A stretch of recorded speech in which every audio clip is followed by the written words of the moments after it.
versus Brighton tomorrow, match preview, but that's not even important. First time in 7 years in a Champions League semi-final, and we're getting kicked out. Great, let's bring it. Welcome to the Kavkas View, guys. Welcome, Bratoki. Man, it's been an emotional 24 hours. It has been an emotional 24 hours. Look, later in this video, we will discuss the match preview and bring you the press conference of Chelsea versus Brighton for tomorrow's game. Must-win game for top 4, but does top 4 even matter anymore? So we're gonna get on with the hot and saucy topic of the European Super League. If you don't know what's going on, stay tuned. I'm going to explain everything. I can't believe I'm even making this video. Before we get started, help a brother out, hit the like button, subscribe to the channel. In the comments below, let me know, do you think this is the Super League is even going to be a good idea?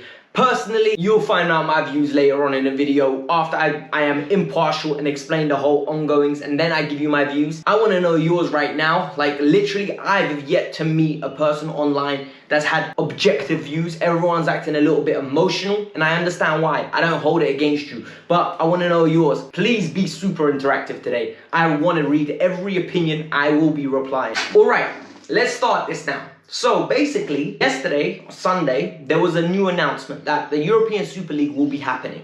There are 12 founding clubs, 6 from England, 3 from Spain, 3 from Italy. I'm not going to bore you with all the names. I'm just going to talk about the English clubs. It is the conventional Big 6. This tournament is going to have 12 guaranteed founding fathers. This is simple. This means for the next 23 years, yes, 23 years, these guys, no matter how shit they are in the Premier League, will be in the Champions League version, called the European Super League, consistently generating money.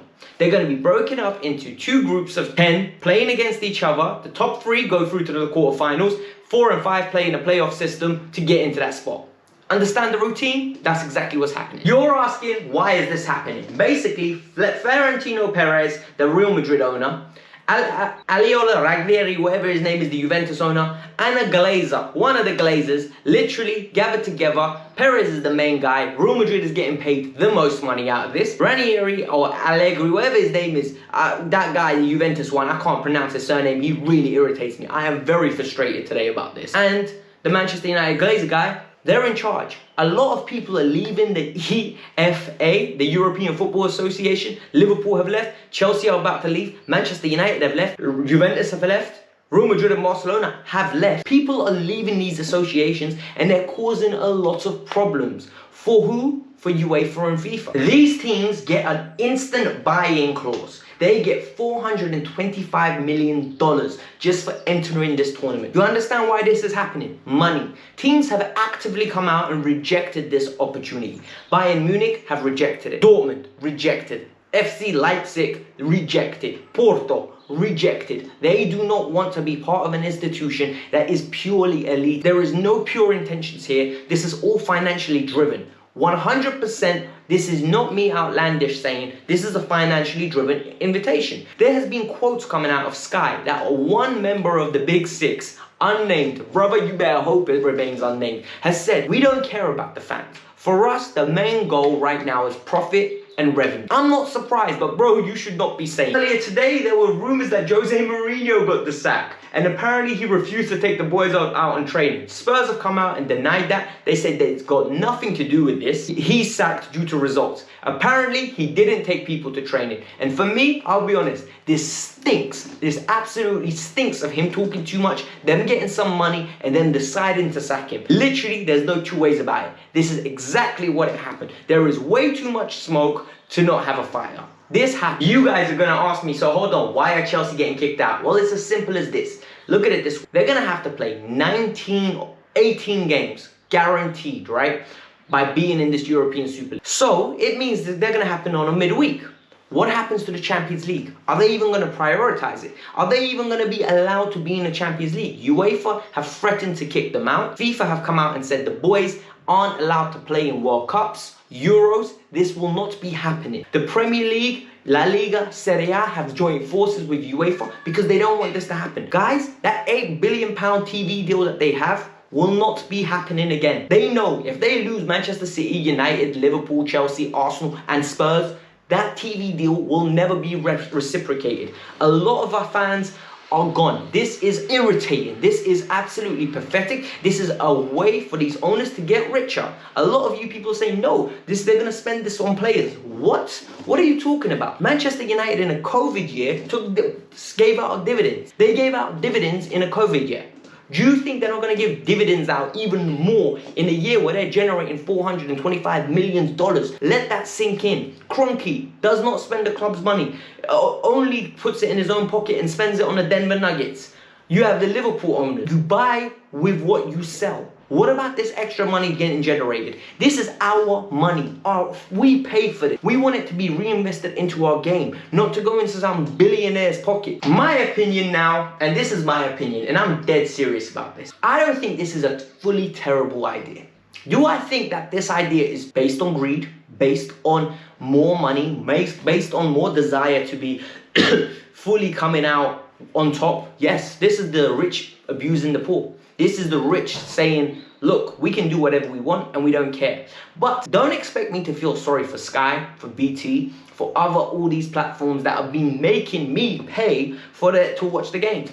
I remember when the games were on ITV1 for Champions League. Now I have to pay a BT Sports subscription. So now I don't want them coming out and giving me all this, oh, we support grassroots. Wait, hold on, what? You support grassroots? Play the games on terrestrial TV every now and then. Give us 1 or 2 games. It will inspire kids to go out and play. A lot of kids can't afford to watch these games live. They end up watching the highlights. A lot of these kids don't fall in love with the game because they don't get to watch their favorite players from a young age. They literally have to wait until their parents can afford to give them these channels. They go out and they play, but they don't know much about football. When it comes to watching a game, a lot of kids don't just enjoy the game to play. They don't even enjoy watching it. For me, this Super League, the Champions League does need refund. I understand. I don't understand how Panathinaikos get a lot of money, the same amount when they attract less eyes. But if they're on a competition, it's all about respect and the money has to be distributed. But I don't agree with the Super League. 23 years of Arsenal and Tottenham being in there. Big man thing, what have Arsenal ever done and Tottenham done in Europe? Like, what have they ever done in Europe for them to even be allowed to this table? When was the last time Arsenal got to a semi-final of the Champions League? When was the last time Tottenham did anything relevant apart from bottle one final? One final in my whole lifetime Tottenham did well in. Why are they even here? Like, I'm so confused. I don't understand it. This needs to be fixed. Look, Chelsea aren't kicked out of the Champions League yet, but it is being reported that they will be kicked out.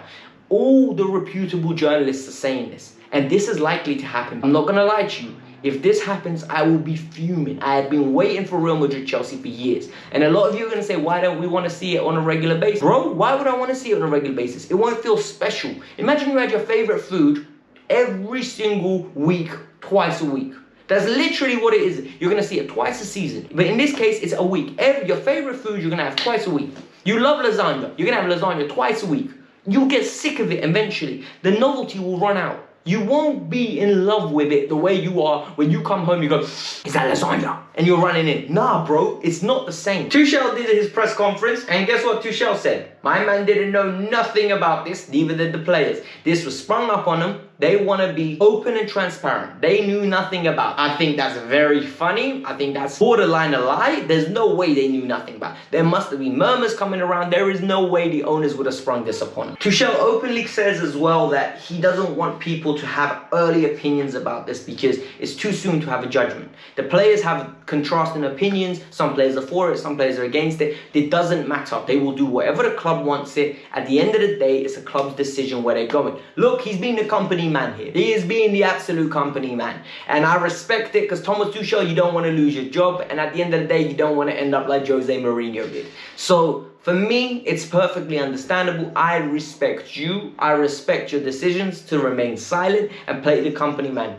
But you know you're lying for the skin of your teeth, bro. There was respect paid to Jose Mourinho as well for being sacked. He said he doesn't want to comment much on the situation. He's a great manager, blah, blah, blah, blah, blah. You guys can see it on the screen. It is very annoying because Jose, in my opinion, was going to win the Carling Cup for them. I'm happy he's not there now to win it. But Spurs literally sacked their only hope of beating Manchester City. I'm dead serious. Jose knows how to win finals. And now they got Ryan Mason. I can't wait till Manchester City spank them. Look, results have been going in our favour, and Tuchel says it's great to see that, but at the same time we need to keep hands on our own destiny. He also said there's an opportunity to win 2 trophies this year, and he's eagerly anticipating it. For me, he also added, this was key, he hopes the players don't get distracted with this ESL European Super League. Personally, bro, it's very difficult not to, because we don't even know if these spots mean anything for the Champions League next year. We don't even know if we're going to be in the Champions League. These players have got the Champions League in sight and they want to play. But sadly, it's not an option. It's not an option no more. And this is going to be really annoying when we get kicked out. It really will be annoying. I am absolutely fuming with what the club have done. Look, I understand you want to play hardball, you want to play money. This isn't the right time to do this. There really is not the right time to do this. I don't know what is going on with this club. Man, I hope this sorts out quickly because I'm very annoyed. On to Tammy Abraham, and he says Tammy Abraham, and he feels sorry for Tammy Abraham, and that Tammy Abraham will have to fight to get his spot back, but the squad is very competitive. Look, guys, let me explain to you something a lot of you don't want to hear. Tammy's done at Chelsea. Evidently, Tammy ain't signing a new deal. The club don't want him to stay. The club are willing to sell him and cash in. He ain't good enough for Chelsea. That's what the club think. And the club will sell this player. It's as simple as that. He is under clear instructions not to play Tammy Abraham. And I personally think he doesn't even think Tammy's good enough. Look at the types of players he plays. He plays Ziyech, Pulisic, Mount, Cho, and Timo Werner. All those players are mobile and great on the ball and technicians. Tammy's none of it. Look at Giroud. Giroud gets limited minutes. And the reason he's getting limited minutes is because he doesn't fit the ideology of Thomas Tuchel. And sadly, this is what happens when new managers come in. Under Frank, you were top dog, Tammy. Under Tuchel, you're not. It's what happens. It's sad, but it's true. You're going to have to move on and hopefully find a new club where you can play. But I'll tell you now, you're not going to be playing in the European Super League because you're not that caliber at this moment in time. One day, you could potentially become, but at this moment in time, I don't think Tammy Abraham is ready to play for a club of that magnitude. Finally, I think this is very interesting, and he has got Thomas Tuchel the best of Diego Simeone twice. He's got the best of Pep Guardiola, Jurgen Klopp, Carlo Ancelotti, and Jose Mourinho since he's arrived at Chelsea, keeping clean sheet. He openly says he loves that, but it doesn't mean anything if we don't get anywhere. So for me, I'm very excited to say that, you know what, we've got a manager that I believe in these big games. And it's a shame that the club has acted in such a shady way recently, because personally, man, I've been behind the club ridiculously, and they really took the sting out of my positivity in recent times. I've wanted this club to win the Champions League, win the FA Cup this year, and for us to start laying the foundations to win the league next year. But now it's, are we even going to be in the league? It's just more questions, no answers, and it's just frustrating as hell.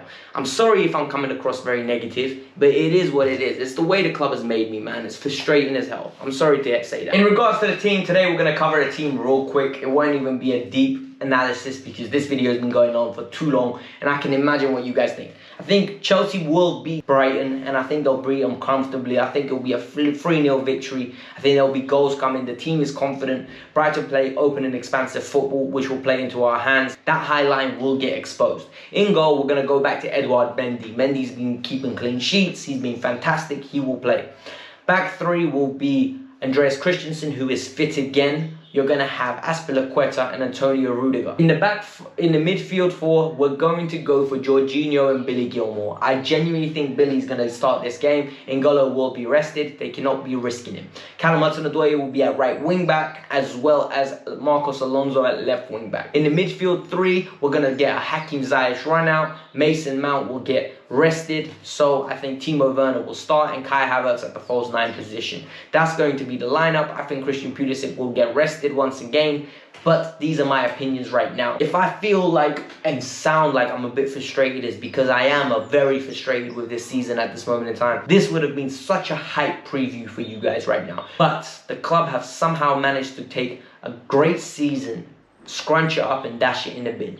Why? Not because I don't want the European Super League, but because of the way that they portrayed it. We look like money-hungry cows. Literally, we look like money-hungry cows. And not even cows, because that's disrespectful to cows. I think cows are kind of cool. But We just look money hungry, and I don't like that in people. Look, we're rich enough as it is as a club. We're a rich entity, and I understand that Manchester City and Chelsea were not fully pro it, and they only joined because they were backed into the corner. But then that means you're spineless cowards, because I'm telling you now, if Manchester City and Chelsea weren't joining, if PSG wasn't joining, Bayern wasn't joining, all of a sudden that competition doesn't look nowhere near as attractive as it would from the outset. But yet they conveniently went after the money. All of this is allegedly, by the way. This whole video is allegedly. Like, I hope you guys all know that. But this was the Kavkas View. Hit the like button, subscribe to the channel. In the comments below, let me know. Like I said, I hope we win tomorrow, but what does it even mean if we win tomorrow? Just another victory, another W, but doesn't mean much. I'm sorry to be a downer, guys. It is what it is.